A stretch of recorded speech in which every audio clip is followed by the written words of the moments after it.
नमाज से ज़हनी सुकून कैसे मिलता है? आज की दुनिया में हर इंसान परेशान है। किसी को रिस्क की फिक्र है, किसी को मुस्तकबल का खौफ है, किसी को दिल का सुकून नहीं मिल रहा। लेकिन इस्लाम ने सुकून का एक अजीम रास्ता बताया है, और वो है नमाज। अजान सिर्फ नमाज की दावत नहीं, बल्कि थके हुए दिल को अल्लाह की तरफ बुलाना है।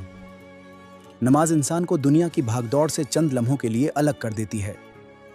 वज़ू करने से जिस्म ताजगी महसूस करता है, ठंडा पानी दिमाग को सुकून देता है। नमाज में इंसान सिर्फ अल्लाह से बात करता है, यही एहसास दिल को हल्का कर देता है। सजदा इंसान को अल्लाह के करीब ले आता है। इंसान जब सजदे में रोता है तो दिल का बोझ कम होने लगता है। कुरान में अल्लाह फरमाता है, बेशक अल्लाह के जिक्र से दिलों को सुकून मिलता है। नमाज इंसान के अंदर उम्मीद पैदा करती है। नमाज एंग्जाइटी और बेचैनी कम करने में मदद देती है। 5 वक्त की नमाज इंसान को डिसिप्लिन सिखाती है। नमाज इंसान को गुनाहों से भी बचाती है।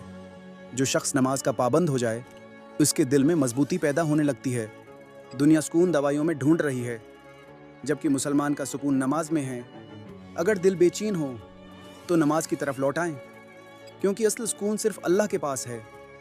नमाज सिर्फ इबादत नहीं, बल्कि दिल की शिफा भी है।